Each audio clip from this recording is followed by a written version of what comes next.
il y a eu ça, et après, il y a eu la Liga. Comme on avait défendu... je sais pas, ça vous intéresse pas le foot, non? Mais il y a un truc marrant avec le foot. Le rugby. Je préfère le rugby, mais alors, non, mais ça touche, parce que c'est le sport business, en fait.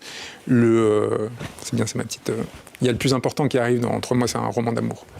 Qui raconte, en fait, parce que... Avec ou sans? Avec amour ou sans? Non, mais parce que tout...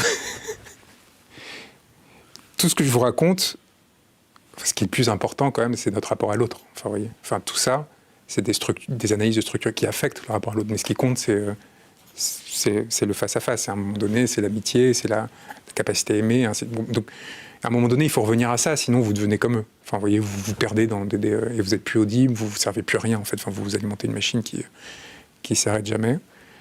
Et le foot, c'était un peu pareil. C'est-à-dire, j'avais un assistant, un étudiant de Sciences Po qui était en césure, qui était socio du Barça, mais un fou de foot, mais complètement.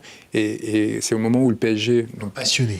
Fou, mais vraiment. Et le PSG achète Messi au Barça. Et il m'appelle en me disant, boss, je peux pas venir au boulot aujourd'hui, je suis trop déprimé. Ce qui est génial, parce que ça montre à quel point...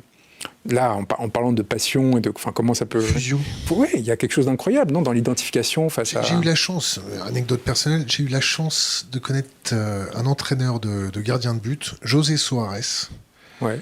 Et il m'a mis les yeux en face des trous sur plein de choses, et il est mort.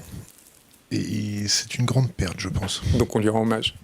Comment on lui rend hommage ce soir? Quelqu'un de très très bien.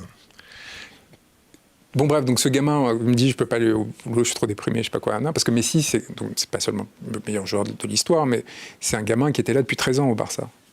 Et le Barça, c'était pas un club comme les autres, ça l'est devenu malheureusement, mais c'était un club qui était associatif, c'est-à-dire qui appartenait à ses supporters. Ça, vous voyez, donc vous avez une bulle du foot business avec des actionnaires, je sais pas quoi, des oligarques qui l'utilisent pour se blanchir l'image et leurs fonds, et de plus en plus des puissances souveraines, type Qatar, Arabie Saoudite, etc. Et vous aviez ce système assez spécifique à l'Espagne. Le plus beau encore aujourd'hui, c'est l'Athletic de Bilbao, qui n'a que des joueurs basques, qui appartient à ses supporters, et qui essaye de tenir sur cette ligne qui est complètement finie depuis l'arrêt Bosman de 96. Bref, on reviendra. Mbappé ne veut pas faire la même chose avec le club qu'il vient de racheter, hein.